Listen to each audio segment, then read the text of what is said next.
tengan en cuenta para que no se preocupen ahora, que no vean todo como es que hay un continuum de lesiones que van empezando con la amenaza de aborto, luego pasan al aborto en curso, luego al aborto inminente, al aborto inevitable. Hay otros ítems como el aborto incompleto, el aborto retenido, y vamos a hacer énfasis en el aborto séptico, que puede ser leve, moderado o severo. Entonces, voy a... ustedes ven la flechita, ¿cierto, doctores? Uno que conteste. Sí, señor. Bueno, entonces sí, señor. voy a dejarle cuando yo esté hablando de algún tema en especial, pues ahí está la flechita, ¿cierto? Entonces, empecemos con el aborto, que es la interrupción de un embarazo menor de 20 semanas. ¿Sí? Estamos hablando de las hemorragias de la primera mitad del embarazo. Un embarazo normal dura 40 semanas. Entonces, toda pérdida del embarazo menor de 20 semanas de un embrión o feto que pese menos de 500 gramos se denomina aborto. El aborto puede ser espontáneo, ¿sí? O puede ser inducido cuando hay maniobras abortivas. Según la evolución en el tiempo, el aborto puede ser temprano, cuando ocurre antes de la semana 12, o tardío, cuando ocurre entre la semana 12 y 20 de la gestación. El ser humano no es muy eficiente en cuestiones de los embarazos. Se dice que solamente el 30% de las concepciones llegan al término. O sea que de 100 embarazos solamente 30 llegan a feliz término.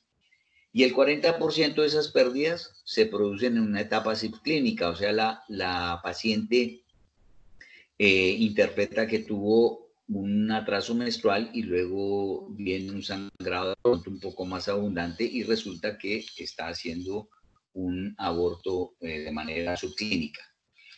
Y la posibilidad de que se pierda el embarazo es menor a medida que progresa la edad gestacional.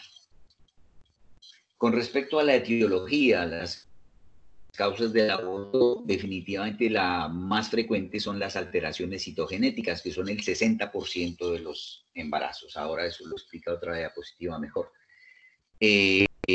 Alteraciones endocrinas son entre el 10 y el 15%, las separaciones coriamnióticas entre el 5 y el 10%, el cervix incompetente entre el 8 y el 15%, implantaciones anormales de la placenta del 5 al 15%, anomalías inmunológicas del 3 al 5%, anomalías anatómicas uterinas el 1 al 3% y se quedan sin diagnóstico solamente menos del 5% de los abortos.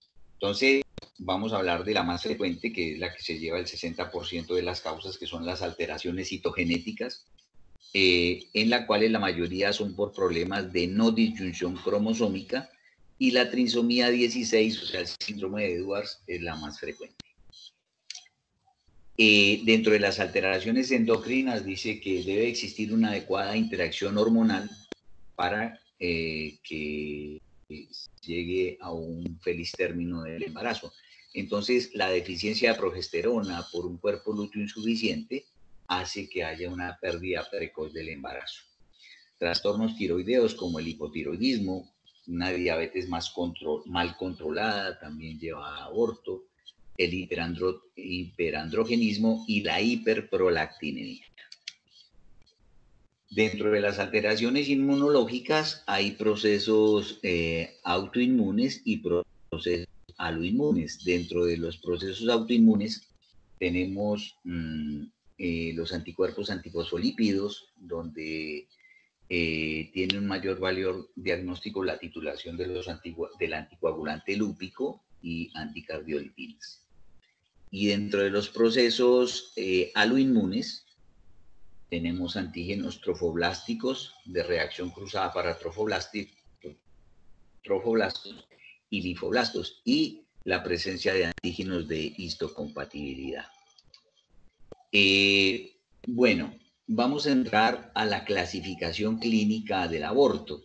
Entonces, aquí es donde yo les decía que a la anotación que ustedes vieron va a ver que hay un continuum, ¿sí? Un agravamiento del cuadro hasta que se llega a la pérdida del embarazo. Queda una clínica diferente y un manejo clínico también diferente de acuerdo al estadio en que nos encontremos. Entonces, ¿qué es una amenaza de aborto? Es la pérdida de un embrión viable de menos de 20 semanas, donde hay un sangrado de origen endouterino, hay dolor tipo cólico menstrual, las membranas están íntegras, no hay cambios cervicales y el 50% de estas amenazas de aborto van a terminar en un aborto. Aquí resalto que no hay cambios cervicales, ¿de acuerdo? Las ayudas diagnósticas, pues vamos a tener una herramienta que es, a través de la charla es clave, que es la ecografía pélvica transvaginal. Solicitamos a estas pacientes hemogramas, hemoclasificación parcial de orina y la unidad beta cuantitativa. Debemos descartar que esta paciente no esté haciendo un proceso infeccioso. ¿Cuál es el manejo de la amenaza de aborto? El manejo es ambulatorio, ¿sí? Entonces, cada vez que tengamos una amenaza de aborto, la paciente la manejamos con analgesia, reposo absoluto, y solamente la hospitalizamos si es una paciente que tiene, por ejemplo, pérdidas recurrentes del embarazo, donde debemos pedir evaluación por endocrinología e infertilidad, o si la paciente en ese momento cursa con una infección urinaria asintomática o tiene presencia de anomalías uterinas, por ejemplo, efectos en el conducto de Müller, o hay una infección materna sistémica, por ejemplo, un síndrome febril, o es una paciente que tiene una enfermedad materna grave, por ejemplo, cardiopatías o trastornos de la coagulación, etc. Continuamos, se está agravando el caso, ¿cierto? Pasamos de una amenaza de aborto a un aborto en curso. Entonces aquí las contracciones uterinas son más dolorosas, progresivas, hay cambios cervicales y sangrado endouterino. Cambios cervicales, ¿se acuerdan que en la amenaza de aborto decíamos que había cuello, era un cuello largo, posterior y cerrado? Aquí ya podemos encontrar cambios, por ejemplo, permeabilidad del cervix. Y este aborto en curso se clasifica en inminente cuando hay modificaciones del cuello, pero sin ruptura de membranas. O sea, han progresado más las modificaciones del cuello, la dilatación y el borramiento. Y decimos que este aborto es inevitable cuando hay ruptura de membranas.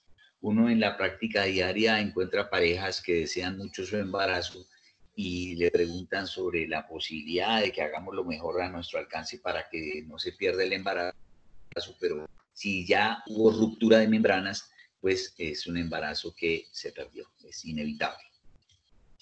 ¿Qué ayudas diagnósticas tenemos para el aborto en curso? Pues ya vimos el hemograma, la hemoclasificación, el parcial de orina, urocultivo, serología, frotis vaginal y una ecografía transvaginal que dijimos que es nuestra mejor herramienta, y considerar la reserva de sangre porque es una paciente que ya está sangrando en más cantidad. El manejo del aborto en curso, recuerdan que dijimos que en la amenaza de aborto no hospitalizábamos a la paciente, era un manejo ambulatorio, pero aquí en el aborto en curso sí hospitalizamos a la paciente para una hidratación parenteral, para hacerle analgesia con dipirona, iosina, ioacetaminofén, y consideramos la evacuación uterina si el sangrado es profuso y progresan los cambios cervicales. Pasamos a otro ítem, doctores, que es el aborto incompleto. Entonces decimos que un aborto es incompleto cuando hay una expulsión parcial de los productos de la concepción. Las ayudas diagnósticas pues son como siempre el hemograma, hemoclasificación, la ecografía transvaginal para definir la presencia o no de feto. El manejo del aborto incompleto es ambulatorio según el estado clínico. Ambulatorio se refiere a que yo evacúo la cavidad y la puedo mandar a la paciente para la casa, ¿cierto? Pero la podemos enviar a su casa, la hemoglobina, siempre y cuando la hemoglobina sea mayor de 8 y no haya inestabilidad hemodinámica, porque si no, de lo contrario, la hospitalizamos para transfusión. Si hay un feto, debo realizar la inducción para evacuar primero la cavidad uterina y luego el posterior legrado. Y debo hacer profilaxis con antibiótico. Aquí la bibliografía habla de ampicilina, 1 gramo, pero habitualmente lo que usamos es la cefalosporina de primera generación. Pasamos a otro ítem, doctores, el aborto retenido. Entonces se define el aborto retenido como una muerte fetal anterior a la semana 20 de gestación, sin actividad uterina ni sangrado, y se dice que es frustro cuando dura retenido más de 4 semanas.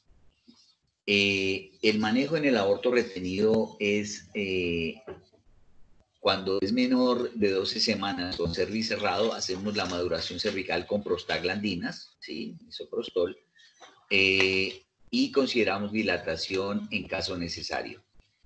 Hay abortos retenidos en que, a pesar de que se le coloca el misoprostol, no dilata el cervix y no permite la instrumentación, razón por la cual hay algunas maniobras, por ejemplo, en nuestro medio, la de colocar una sonda vesical abierta con un peso hasta que dilate el cervix para poder luego instrumentar la paciente. Entonces, el manejo del aborto retenido, cuando el embarazo es mayor de 12 semanas con cervix cerrado, hago la maduración cervical con prostaglandinas y el posterior legrado. Pasamos a otro ítem, el aborto séptico. Entonces, un aborto séptico es aquel que está complicado por infección. Su etiología es por la presencia de cervicovaginitis, retención de restos ovulares que se infectan, mala técnica aséptica al realizar la instrumentación o uso de elementos contaminados o sustancias tóxicas para interrumpir la gestación. Yo alcancé a ver hace algunos años, por ejemplo, esto que dice acá, la introducción de sondas, de esas de tejer, alambres, había unos alambres con que colgaban las ropas, cebolla, etcétera. También puede infectarse cuando no hay una técnica adecuada en la instrumentación que produce perforación del útero, posterior infección. El aborto séptico lo clasificamos en leve, moderado y severo. El aborto séptico leve, entonces hay infección de los restos ovulares. En el aborto séptico moderado hay una respuesta inflamatoria sistémica secundaria a una infección localizada. Y en el aborto séptico se ven tres casos progresivos, o sea, hay sepsis, luego shock séptico o una falla multiorgánica. Entonces, el aborto séptico severo, sepsis, muestra una respuesta inflamatoria sistémica con bacteriemia y hay signos de deshidratación, oligoanuria, hipotensión, hipertermia, anemia y un llenado capilar prolongado. En el choque séptico vemos signos y síntomas de infección con respuesta inflamatoria sistémica, hipotensión, una presión arterial sistólica menor de 90, una presión arterial media menor de 40, puede haber insuficiencia respiratoria, renal, acidosis o alteración de la función mental. Dice que un choque séptico mayor de 1 hora que no responde a la terapéutica se considera refractario. Y aquí sería lo más complicado del aborto séptico, que es llegar a una falla orgánica multisistémica. Esta paciente en este momento estaría en una UCI presentando una alteración en la función de diferentes sistemas orgánicos como evento terminal del paciente, en trauma cirugía mayor. Y es una expresión fatal más común a la infección no controlada y se comporta como un choque séptico refractario. Entonces, ¿cómo hacemos el diagnóstico de un aborto séptico leve? Pues porque hay una infección presuntiva, hay antecedentes de manipulación endouterina, restos endouterinos infectados, o sea, son malolientes, por ejemplo, hay temperatura, 38 grados centígrados o menos, y hay dolor leve.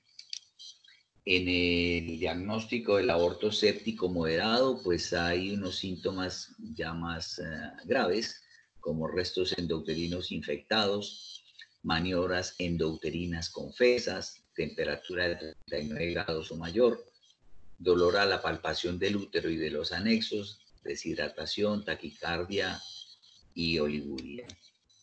Y en el aborto severo, pues es todavía más complicada. Está la paciente que presenta un compromiso marcado del estado general, restos endouterinos infectados o necróticos, gas en la cavidad uterina, dolor en útero y anexos. El diagnóstico diferencial del aborto séptico es, hay que diferenciarlo con un embarazo de la primera mitad de la gestación que esté con otro proceso infeccioso de cualquier otra etiología, o que la paciente tenga una mola diatidiforme infectada, o que tenga una enfermedad pélvica inflamatoria o un absceso tubovárico. Cada uno da su clínica diferente. ¿Cómo lo manejamos? El aborto séptico, entonces el leve, pues hospitalizamos la paciente, recordándole siempre, doctores, que las pacientes con abortos se hospitalizan las que tienen anemia o las que tienen infección. Entonces en el séptico leve la hospitalizamos, le ordenamos sus laboratorios, le empezamos antibióticos. Aquí la bibliografía nombra la penicilina cristalina y la procaína, pero en la práctica diaria lo que usamos es sobre todo cefalosporinas de primera generación. Y hacemos un legrado evacuador en la primera hora después de la dosis inicial del antibiótico, le damos salida sin antibióticos y le hacemos educación, planificación familiar. En el aborto séptico moderado, pues hospitalizamos la paciente hasta completar 24 horas afebril luego del legrado. Le pedimos laboratorios, hemograma, creatinina. Los antibióticos, pues esto es lo que más usamos en la práctica diaria, la clindamicina, 600 miligramos IV cada 6 horas, asociado a gentamicina, 3 a 5 miligramos por kilo por día para 24 horas, y una activa de la ampicilina sulbactam. Debemos erradicar el foco séptico haciendo un legrado, ¿sí? Evacuador, 12 a 24 horas después de iniciado el antibiótico. Y en el aborto séptico severo, pues se hospitaliza a la paciente, se hace una reanimación mínimo de 6 horas hasta lograr una adecuada perfusión celular, medición de la presión venosa central, mejorar el transporte de oxígeno, apoyo cardiovascular, sustitución del volumen circulante hasta tener una hemoglobina de 10 miligramos por decilitro y un estricto control hemodinámico. Es una paciente que está en UCI, ¿cierto? El manejo antibiótico puede ser con ampicilina sulbactam, 3 gramos intravenosos, continuar según los protocolos de cada institución. Lo que usamos nosotros sobre todo es esta mezcla que ya dijimos de clindamicina más gentamicina. Y si después de 48 horas persiste febril, debemos reevaluar el antibiótico según los cultivos y los protocolos que tenga cada institución. Por ejemplo, una de las asociaciones que podemos hacer es ceftriaxona cada 12 horas más metronidazol, 500 miligramos IV cada 8 horas, o si no, piperacilina tazobactam, 4.5 gramos intravenosos, 6 horas. Debemos hacer la profilaxis antitetánica y debemos erradicar el foco séptico. Aquí se erradica el foco séptico no solamente haciendo la evacuación de la cavidad uterina, sino haciendo una laparotomía y muy probablemente una histerectomía porque la paciente ya está en una miometritis. Bueno, doctores, hasta aquí llega aborto. Entonces, si quieren hacer alguna pregunta o algún aporte a la charla, los estoy escuchando.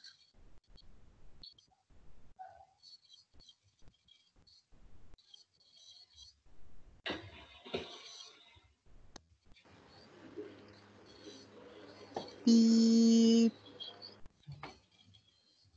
Sí, aló. No, doctor. ¿Seguimos? Venga, sí se ha Sí, escuchado yo más o tengo menos, una pregunta. doctores. Sí, dígame. Doctor, es que usted dijo que la causa más frecuente en las pues congénitas y eso era trisomía 16 o síndrome de Edwards, pero pues el síndrome de Edwards es trisomía 18, entonces serían las dos o Sí, cómo. son mira, la causa más frecuente de los abortos son las alteraciones citogenéticas, ¿cierto? Son el 60%, ¿sí? Dentro de eso, dentro de esas causas está la mala disyunción genética, ¿cierto? Y habla de la trisomía 16, que es la más frecuente, ¿sí? Eso es lo que le puedo aclarar. Doctor, yo tengo una pregunta. Sí. No una pregunta, más bien no entendí muy bien la indicación como tal de la histerectomía. Sí. Bueno, ahí estamos hablando del aborto séptico, ¿cierto, doctora? Entonces, siempre que hay un foco séptico, yo lo debo erradicar. O sea, ¿cómo manejo la sepsis de la paciente? Erradicando el foco séptico y el manejo antibiótico. Si nosotros tenemos una sepsis leve, ¿cierto? Entonces nosotros hacemos la evacuación de la cavidad uterina, ¿cierto? Por medio del legrado y le hacemos el manejo antibiótico adecuado. Si resulta que esta paciente progresó, no solamente está la infección localizada dentro de la cavidad uterina, sino que ya se complicó e hizo una miometritis, ¿cierto? Sí, ya comprometió al miometrio. Entonces, no es suficiente con que nosotros evacuemos la cavidad uterina, sino debemos hacer una histerectomía porque es la manera de erradicar ese foco séptico. Gracias, doctor, ya entendí. ¿Seguimos? Sí, señor. A ver, bueno, sigamos. Entonces, vamos a hablar, yo vuelvo a insistir para que lo metamos esto desde el punto de vista sindromático, ¿cierto? Estamos hablando de una mujer que está embarazada, que tiene menos de 20 semanas y que sangra, ¿sí? Porque lo más llamativo de estos cuadros es la hemorragia, ¿sí? La hemorragia genital en la primera mitad del embarazo. Entonces, el embarazo ectópico dice que el blastocisto normalmente se implanta en el endometrio, ¿cierto? El revestimiento de la cavidad uterina, y la implantación en cualquier otro lugar se denomina embarazo ectópico. La incidencia en nuestro medio es más o menos de 2 o 3 de cada 100 embarazos, y esto ha aumentado debido a la prevalencia de factores de riesgo, que ahora los vamos a ver, y a que se hace un diagnóstico temprano. La mortalidad materna es 10 veces mayor que la que da un parto vaginal, 50 veces mayor que la que da un aborto inducido, y el embarazo ectópico es la primera causa de muerte en la embarazada en el primer trimestre del embarazo por choque hipovolémico.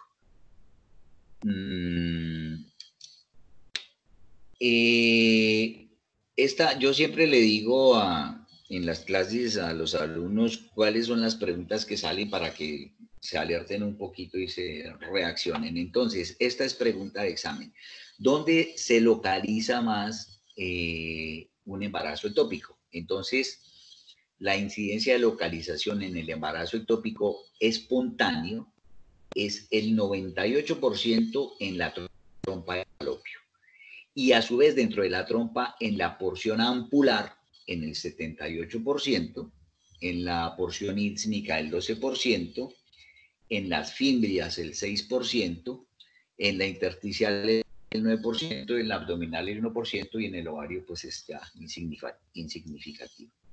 Entonces vean ustedes, ¿se acuerdan de anatomía que vimos las porciones de la trompa? Entonces esta, que es la porción, ¿cuál? ¿Alguien que diga? Ampular, ¿cierto? Aquí se va seguido de esta, que es como el 2 y pico, la porción ísmica, ¿sí? Entonces, ampular es la más frecuente. Sigamos que aquí lo muestra mejor. Mírenlo aquí. Entonces, vemos que en el 98% de los casos, los ectópicos se forman en la trompa de falopio. Y de ahí, pero que se me fue la flechita, de ahí en la ampolla alrededor del 78%, decía, dice 79%, ¿sí? Y luego en el espere, ¿qué pasa? Sigamos. Bueno, ¿cuáles son los factores de riesgo para que una mujer haga embarazo ectópico? Entonces, hay factores de riesgo alto, moderado y leve. Dentro de los factores de riesgo alto está la cirugía tubaria, o sea, aquellas mujeres que hacen, por ejemplo, cirugías de recanalización, ¿sí? Que están buscando embarazarse, o las pacientes con antecedente de esterilización tubárica, o sea, de habérsele hecho un pomeroy, tienen alto riesgo. Antecedentes, aquellas mujeres que han tenido antecedentes de ectópicos, ellas reinciden y vuelven a ser ectópicos, o las pacientes que tienen dispositivo intrauterino. Dentro del riesgo moderado, tenemos las pacientes que sufren de infecundidad o las pacientes que han tenido enfermedad pélvica inflamatoria precisamente porque se altera las cilias a nivel de la trompa de falopio y no permiten el adecuado progreso del blastocisto. Y riesgo leve a aquellas pacientes con tabaquismo, con cirugía pélvica o abdominal, aquellas que han tenido aborto provocado o edad mayor de 35 años. El embarazo ectópico, pues el dolor abdominal, ¿cierto? Un embarazo normal no tiene por qué doler ni producir sangrado, entonces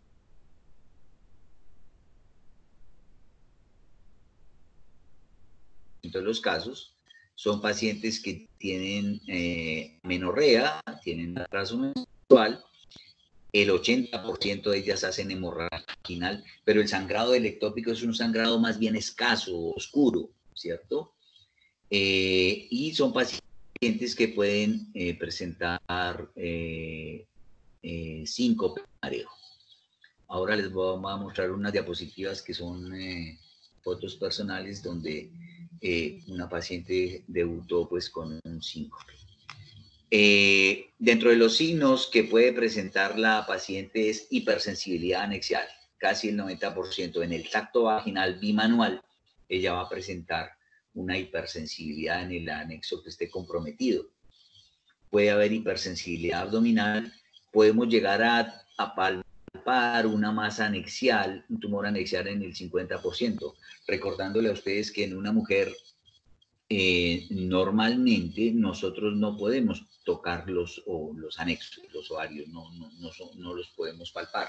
En cambio, aquí podemos en el 50% de los casos de un ectópico tocar un tumor anexial. Y el crecimiento intrauterino, de todas maneras, es una mujer embarazada la cual puede hacer crecimiento uterino. ¿Cómo hacemos el diagnóstico del embarazo ectópico? Todas estas entidades tienen un marcador tumoral que es la unidad beta cuantitativa. Perdón, que me pasé.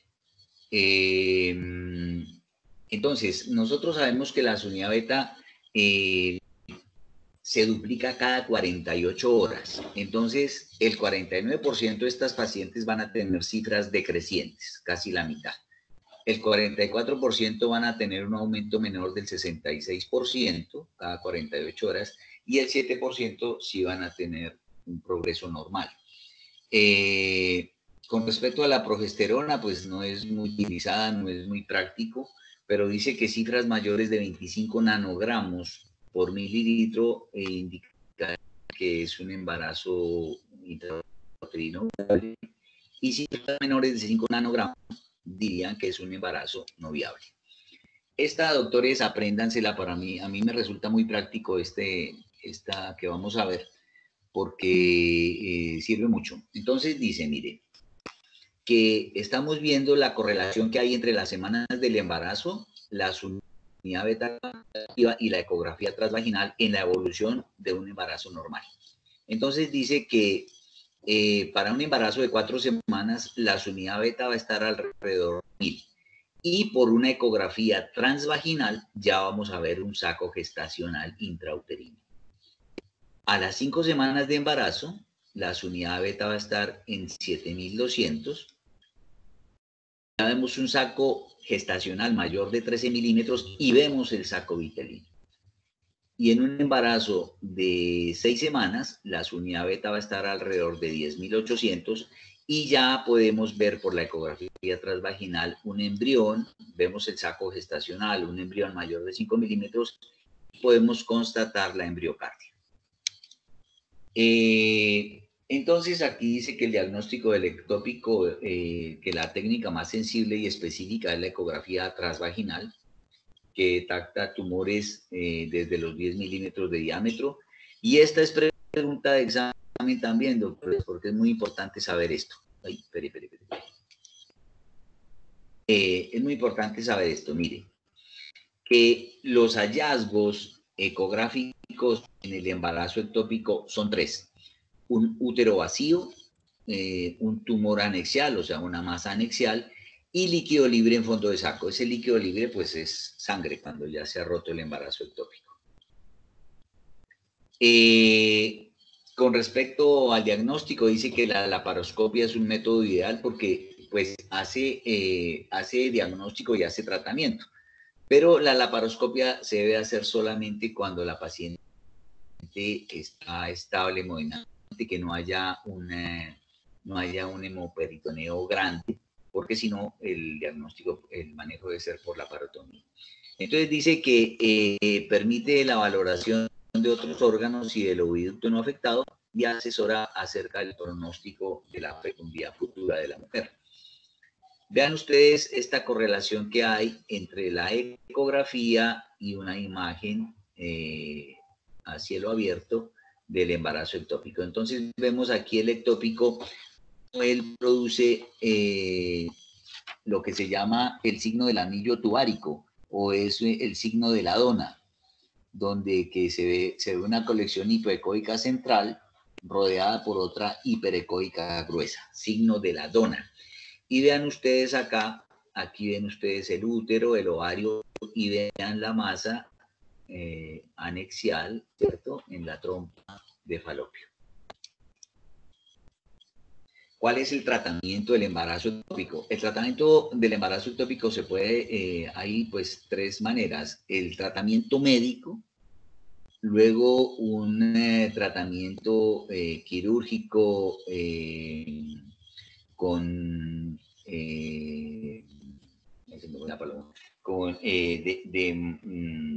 de una manera para conservar la fertilidad futura de la paciente, o un método radical que ya es la salpingectomía. Entonces, hablando del tratamiento médico, esta también sale de preguntas, doctores. ¿Cuáles son las condiciones que debe reunir una paciente para que nosotros le hagamos un tratamiento médico del embarazo ectópico? Entonces, hay unos criterios específicos que son que la unidad beta sea menor de 5.000 miliunidades por mililitro, que la paciente esté hemodinámicamente estable, que la ecografía transvaginal no muestre un embarazo intrauterino y que haya un deseo de fertilidad futura. Los criterios de exclusión son pacientes con inestabilidad hemodinámica, la paciente que tenga una anemia severa o que la masa anexial sea mayor de 5 centímetros. El manejo médico clínico de estas pacientes es con metotrexate, que es un antifolínico, ¿cierto? En que hay dos maneras de manejar la paciente con... Y hay otro que habla de multidosis, pero digamos en la práctica diaria hacemos la monodosis y dos dosis. Entonces, la monodosis se hace precisamente, primero que la paciente no tenga abdomen agudo, ¿cierto? Y que reúna las condiciones que dijimos, que la masa anexial sea menor de 3.5 centímetros y que la unidad beta sea, como dice acá, menor de 3.000 unidades por mililitro. Entonces, aplicamos una dosis de metotrexate a 1 miligramo por kilo de peso. Podemos hacerle un refuerzo a los 4 días si encontramos que la unidad beta está entre 3.000 y 5.000 miliunidades por mililitro. Aquí está lo que se me ha olvidado, el enfoque conservador, ¿cierto? Entonces el tratamiento quirúrgico puede ser con enfoque conservador, porque si es una mujer joven que no tiene, pues debemos tratar de conservarle la trompa. Se puede hacer por cirugía laparoscópica, haciendo una salpingostomía. ¿Ve? Este término salpingostomía es hacerle una incisión lineal para evacuar el embarazo ectópico y de esa manera queda conservada la trompa, que es diferente a salpingectomía, ¿cierto? Esta es una imagen de la vida real, esos son mis deditos, y vemos cómo esta paciente presenta un embarazo tubárico, ¿cierto? Ya prácticamente a punto de romperse. Y este es otro caso bastante complicado, donde yo les decía que esta paciente síncope, era una paciente adolescente que pues ella le negaba a su familia que tuviera relaciones sexuales, hace un embarazo cornual, ¿sí? Esto es el ovario, ¿cierto? Y esto es el cuerno, donde se explotó el cuerno, porque sería un embarazo intersticial, ¿cierto? Ahí queda el intersticio de la trompa, ¿se acuerdan? Dentro del cuerno. Y mire lo que encontramos en la cavidad abdominal, este embrioncito pequeñito de alrededor de unas 10 a 12 semanas. Esto sí es una foto que les traigo, donde el embarazo ectópico de la trompa puede abortar hacia la... puede empezar a crecer en cavidad abdominal, donde aquí, como vemos en la foto, se ve ya un feto muerto entre las asas intestinales. Bueno, doctores, aquí termina la otra. Entonces, si quieren hacer alguna pregunta respecto al embarazo ectópico o algún aporte, los escucho. Entonces, ¿qué tiempos tienen? Y hay que utilizar 2 dosis de metotrexate. ¿Y qué dosis sería la segunda? ¿La misma? ¿1 miligramo por kilogramo? Sí, sí, doctor. La dosis habitual es a 1 miligramo por kilo de peso. Nosotros, estas pacientes, debemos reunir las condiciones, ¿cierto? La condición es que no haya abdomen agudo, que la paciente esté estable hemodinámicamente, que la masa anexial sea menor de 3,5 centímetros, que no haya hemoperitoneo, y si hay hemoperitoneo, que sea menor de 50 cc, y que la subunidad beta sea menor de 5.000 miliunidades por mililitro. Entonces, reuniendo esas condiciones, usted le aplica una dosis intramuscular de metotrexate y es una paciente que usted debe estar valorando, ¿cierto? Si a los 4 días la paciente está con su unidad beta entre 3.000 y 5.000, pues es una paciente que ameritaría una nueva dosis. Pero si es una paciente que les llega con dolor abdominal, abdomen agudo, la su unidad beta está disparada hacia arriba y presenta más hemoperitoneo, pues es una paciente a la cual le ha fracasado el tratamiento médico y pasaría a la paratonía.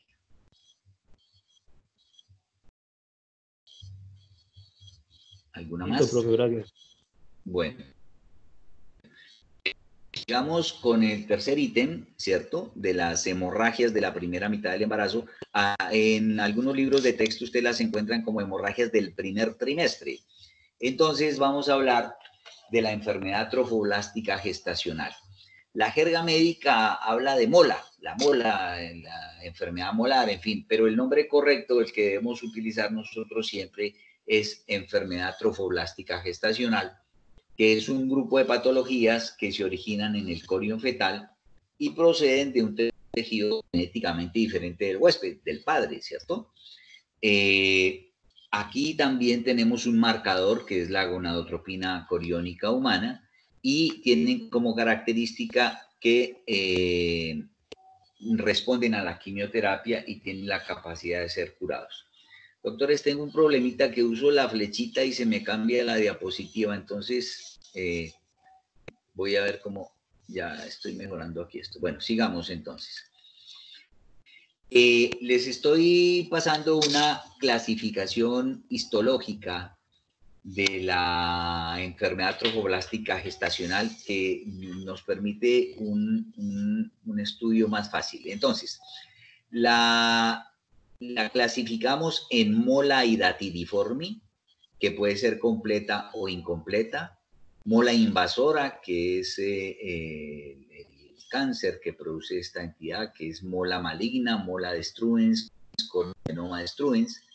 Ahí está el corioadenoma gestacional, o sea, el corioepitelioma, y existe el tumor trofoblástico del sitio placentario.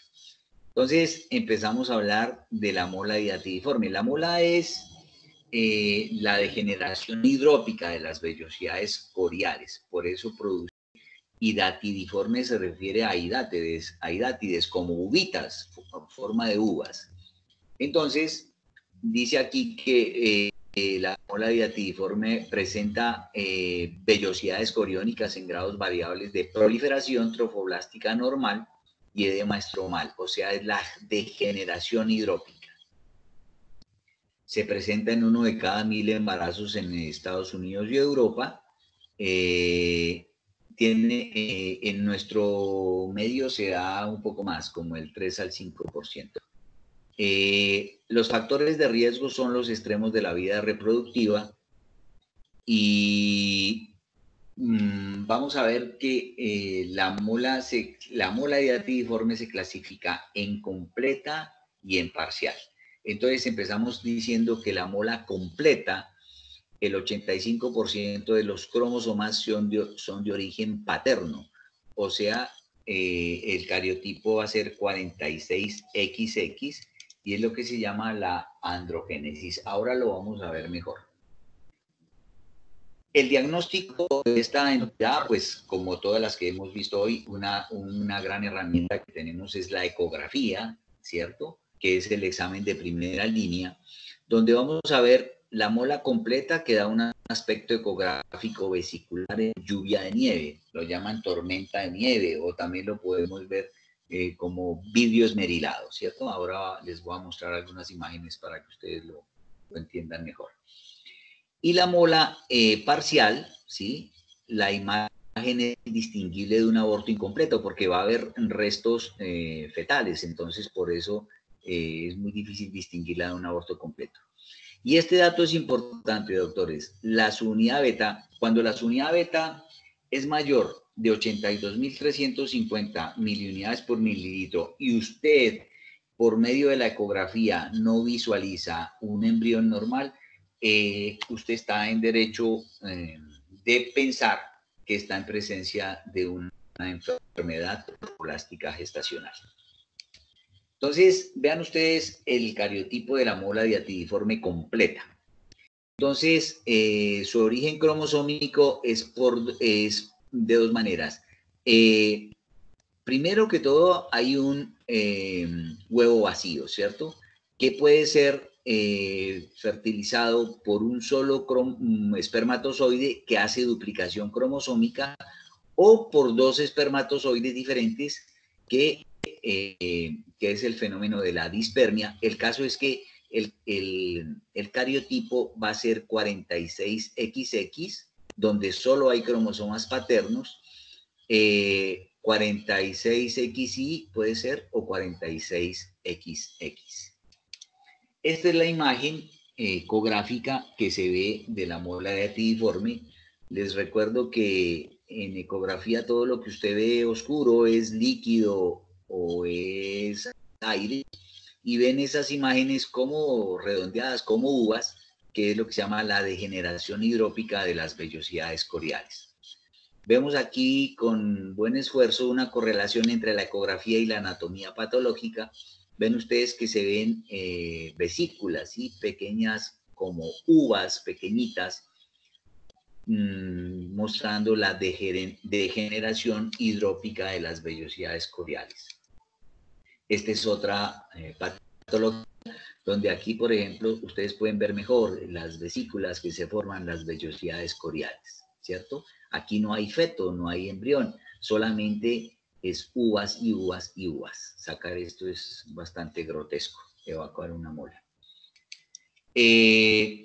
Veamos ahora la mola hidatidiforme parcial, donde los cambios hidatidiformes son focales y son menos avanzados. Ocasionalmente se encuentra un feto o hay tejidos fetales. Aquí el cariotipo es triploide, o sea, hay 69 cromosomas. Puede ser 69XXX, 69XXY, 69XYY, con un complemento haploide materno y dos paternos. Aquí el huevo no está vacío, hay un componente materno. Aquí la diapositiva habla de los quistes tecaluteínicos, que son quistes que se forman a nivel de los ovarios por la estimulación de las células luteínicas ováricas por las grandes cantidades de la unidad beta circulante. Veamos entonces el cariotipo de la mola hidatidiforme parcial, donde vemos que aquí hay un componente materno, ¿cierto?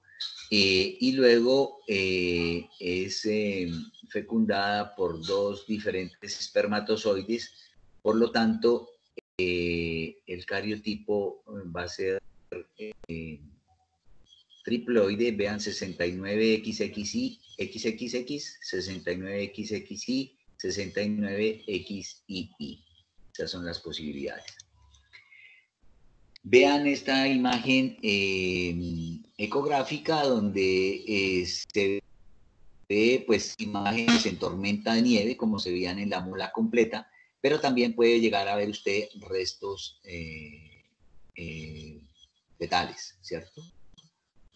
Vean aquí en esta anatomía patológica donde se ve las mola hidatidiforme, ¿cierto? Pero también con un feto, porque es una mola hidatidiforme parcial. ¿Cuál es el tratamiento de la mola hidatidiforme? Entonces debemos hacer inmediata y seguimiento posterior para detectar la proliferación trofoblástica existente o cambio maligno. Estas pacientes deben ser remitidas a segundo o tercer nivel. Una vez que nos llega, debemos solicitarle radiografía de tórax, ¿sí? Porque es muy común que metastatice a tórax, a pulmón. Debemos reservarle sangre y debemos medir la unidad beta en suero cada 2 semanas hasta una remisión completa. Y esta paciente no se debe embarazar durante el siguiente año porque corre riesgo de que sea persistente la mola hidatidiforme. Esta es otra de las entidades que podemos ver. ¿Se acuerdan de la clasificación histológica que hicimos de la enfermedad trofoblástica gestacional, donde puede coriocarcinoma?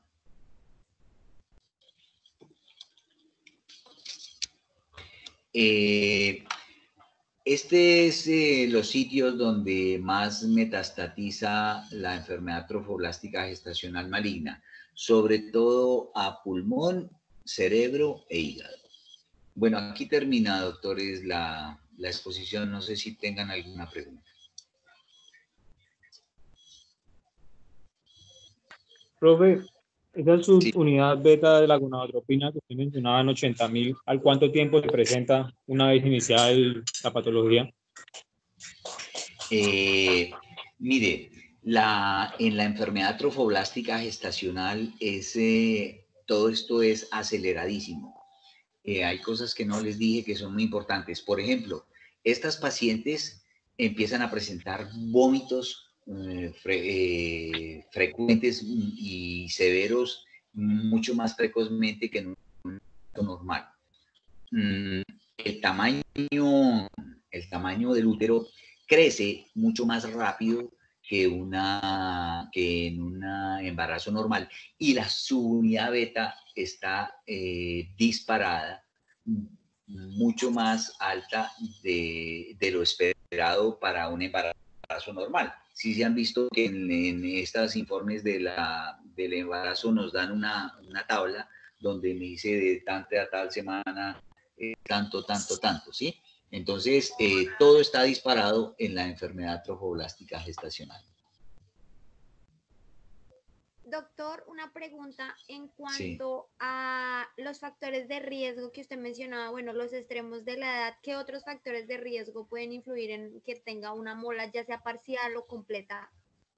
Sí, hay factores de riesgo que hablan, por ejemplo, de la malnutrición, ¿sí? Sí, yo leí algo sobre la y de vitamina A, pero la verdad no entiendo Sí, la relación. Sí, digamos, por ejemplo, antiguamente, donde no había ya tanta comunicación que ahora ya importan carne y todo eso, donde el déficit de folatos y todo eso era, o sea, en Oriente era mucho más alta la incidencia de la enfermedad trofoblástica gestacional. Y también se relaciona con la malnutrición. Lo va a ver usted más en nuestro medio, en aquellas pacientes con malnutrición. Doctor, una pregunta. Sí. ¿En qué momento o a qué paciente se les haría una histerectomía en lugar de lo que es el legrado? Sí, mire, si nosotros tenemos una paciente joven con paridad no satisfecha y tiene una enfermedad trofoblástica gestacional, pues la propuesta que se le hace es inicial es evacuar el útero, evacuar la cavidad uterina. En el hospital, por ejemplo, tenemos se llaman cánulas de mola, ¿sí? Eso tienen diferentes calibres, son como las bujías de Hegar. Entonces uno agarra y les canaliza, le coloca la cánula a través del cervix uterino hasta la cavidad y le conecta el succionador. Y es impresionante la cantidad de gotitas pequeñas que salen, ¿cierto? De estas pacientes, ¿por qué decíamos que, pues bueno, les solicitábamos sus paraclínicos, en fin, sus pruebas de función renal, hepática, en fin, y les reservábamos sangre? Porque son pacientes que potencialmente pueden sangrar muchísimo. Entonces, usted me pregunta que cuándo la histerectomía. En aquellas pacientes, como lo vamos a ver en los extremos de la vida, ¿cierto? En aquellas pacientes con paridad satisfecha, multigestantes, que tienen casi 40 o un poco más de años, en ellas estaría indicado pensar en primera instancia en una histerectomía, porque de esa manera la paciente correría menos riesgos, sangraría menos que evacuar la mola. Resulta que un grave riesgo de hacer la evacuación de la mola es la perforación uterina, porque la pared uterina está muy adelgazada y friable. Entonces, para evitar todos esos riesgos, en determinadas pacientes propondríamos hacer la histerectomía de entrada. Doctor, Listo, y en cuanto, pues es que también hablaba de que, digamos, a veces esas pacientes pueden cursar como con síntomas de tiroideos. Digamos, en ese caso en que la Sí, paciente llegue sí. con, pues, síntomas tiroideos, uno primero le trataría de controlar como esos síntomas antes de pensar en alguna cirugía o de una vez se pasaría al procedimiento. Mire, dice la bibliografía y lo hemos tratado que, por ejemplo, esas pacientes, una vez que se evacúa la mola, la enfermedad plástica gestacional, muchos de sus problemas vuelven a la normalidad. Entre ellos, los parámetros tiroideos. Por ejemplo, los quistes tecaluteínicos y esos quistes que se forman en los ovarios, que se pueden llegar a romper, a explotar y producir un abdomen agudo y obligan a la cirugía. Una vez que se evacúa la mola, ellos también retrogradan. O sea que al evacuar la enfermedad trofoblástica gestacional, muchos de los problemas que tiene el paciente se le van a solucionar. Incluida también Simplemente evacuando, simplemente evacuando su mola. Ok, doctor. Y en cuanto a la preeclampsia, entonces sería igual o a ella sí se le haría el manejo. Sí, mire que no les nombré la palabra preeclampsia, pero estas son pacientes, así les dije, creo, que estas pacientes, todo está en más, ¿cierto? Más los vómitos, más el tamaño uterino, más las unidades beta disparada, y pueden hacer hipertensión, ¿sí? Pueden hacer hipertensión inducida por el embarazo mucho más tempranamente que en un embarazo uterino, ¿no? ¿Sí? Entonces, estas pacientes también, una vez que se evacúa sus cifras tensionales, tienden a la normalidad. Gracias, doctor. Doc, en cuanto al Dígame. diagnóstico de la mola, ¿sería la ecografía y o sea, el gol estándar sería la ecografía o medir la Y el hormona beta. en cuanto al suero de orina? Sí, mira, o sea, a mí me gusta transmitirle a los alumnos siempre la clínica, ¿cierto? Porque si ese día le dio gripa al doctor Yuri, entonces ¿qué hacemos? Nos complicamos, ¿cierto? Entonces, es una paciente, primero que llega siendo un sangrado, ¿sí? Dentro de la primera mitad del embarazo. Eso me llama la atención. Segundo, es una paciente que puede tener un montón de cosas alteradas, como dijimos, hiperemesis gravídica, hipertensión, puede tener dolor abdominal, puede tener, digamos, los paraclínicos y la unidad beta está disparada. Entonces, todo eso me va orientando al diagnóstico. La ecografía es de primera necesidad, porque evidencia estos tres ítems que estamos viendo, los diferentes, los aclara, por supuesto, ¿cierto? Siempre el marcador que tienen estas tres entidades, que es la unidad beta cuantitativa. Entonces, la ecografía más las unidades, obviamente la clínica, pues me lleva al diagnóstico. En la ecografía siempre se va a ver el patrón de tormenta, doctor. Tormenta de nieve, hablaban a literatura que se veía, pero después del tercer trimestre. Mira, y depende de lo que lo que estemos viendo, ¿cierto? Pero, digamos, lo habitual, o sea, lo que uno espera de una ecografía en una enfermedad trofoblástica gestacional, una molaridad informe, pues es esa que me traduzca la degeneración hidrópica que está presentando las vellosidades coriales. Puede ser que en etapas muy tempranas del embarazo usted logre diferenciar, pero digamos lo clásico con lo que usted lleva, hace el diagnóstico por las imágenes, es esa degeneración hidrópica de esas imágenes en tormenta de nieve o de vidrio esmerilado. Y recordar que en la enfermedad trofoblástica gestacional, una mola parcial, pues muchas veces se confunde con un aborto incompleto. Ah, ok. Doctor, una pregunta, ¿y cuál es el manejo a la mola invasora? Bueno, la mola invasora, hemos visto morir gente de eso, ¿no? De 14 años, por ejemplo. Porque el manejo es tratar de evacuar, ¿cierto? Son pacientes que, por ejemplo, se irían de histerectomía, ¿cierto? Y esas pacientes, pues hay manejo, por ejemplo, con metotrexate y actinomicina D. Son los hipertáticos que yo más he sentido nombrar. Ya es manejo, pues, de oncoginecología, pero, digamos, el metotrexate y la actinomicina D serían los asociado a la histerectomía. Sería el manejo cuando estemos en presencia de una neoplasia trofoblástica gestacional.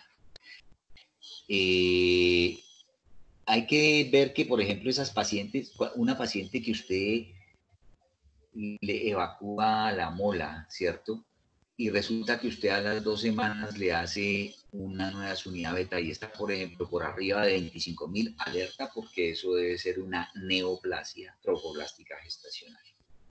Y el manejo es ese, ¿no? Histerectomía asociado a... sí, es lo que yo conozco, el metotrexate y la actinomicina D.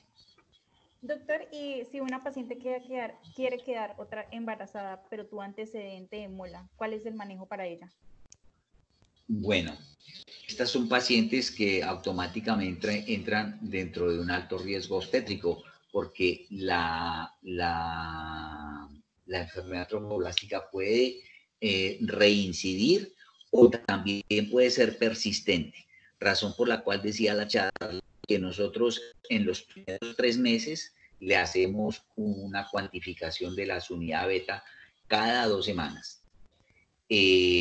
Pasados esos 3 meses, pasados esos primeros 3 meses, debo seguirla controlando mensualmente hasta el primer año y ojalá que esa paciente no se embarace antes del primer año de haber sufrido la enfermedad trofoblástica gestacional y planifica sobre todo con anovulatorios orales porque otros anticonceptivos, por ejemplo, como los dispositivos, estarían contraindicados por el riesgo de perforación uterina.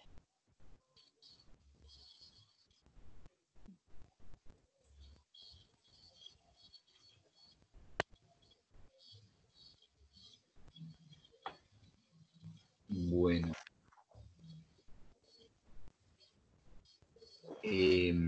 ¿Alguien más?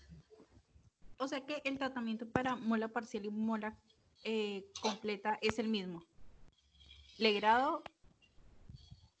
Llamémoslo evacuación uterina, doctora, llamémoslo evacuación uterina y llamémoslo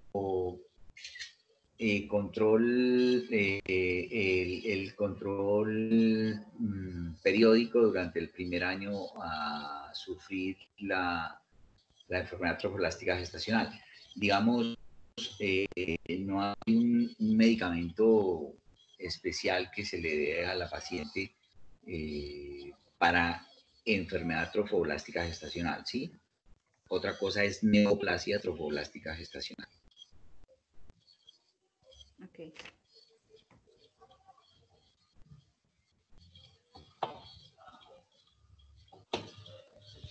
Doctor, ¿cuál es una mujer que presente mola? Complicaciones,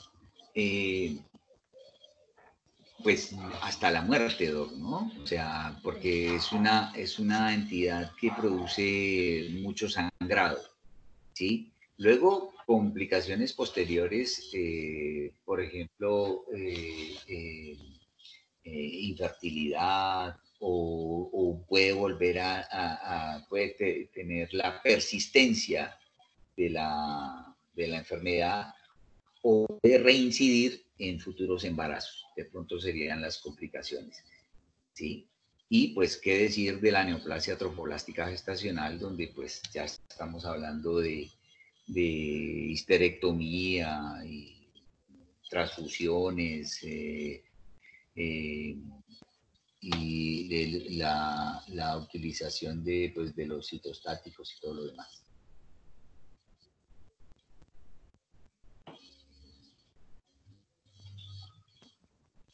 Ya, eso es todo, doctor. Doctor, una pregunta, ¿y cuál sería la explicación por la cual se produzca la infertilidad? Pues digamos en el caso del embarazo ectópico usted ya nos explicó, pero en el caso de la mola, ¿por qué la complicación sería que se infertil?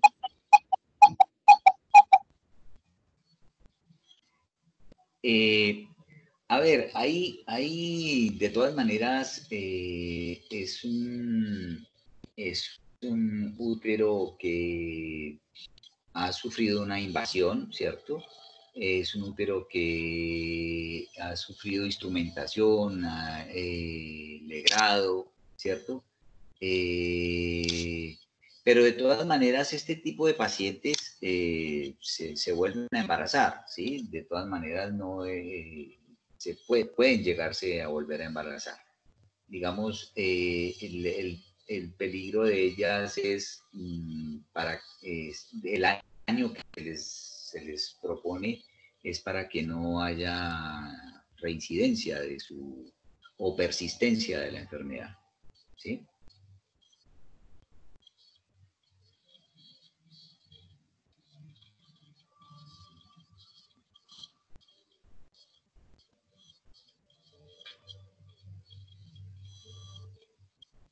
Bueno, ¿me escuchan, doctores? Si no hay ningún otro aporte, entonces damos por terminada la exposición. Gracias, doctor. Vale, doctor, muchísimas gracias. Venga, Listo, me doctor, gustaría gracias. Vale, doctor, gracias. comunicarme más seguido con el monitor general para que cuadremos los horarios y en fin de las clases. ¿Listo? ¿Usted tiene forma de pasar a los directivos de que estamos haciendo estas charlas, ¿cierto? Para que ustedes estén lo más. Sí, ¿Listo? Bueno, muy bien, doctores. Ustedes ahí estamos hablando. Bueno, doctor, muchas gracias. Bueno, Hasta que luego. estén muy bien. Hasta luego. Gracias. Doctor, hasta luego.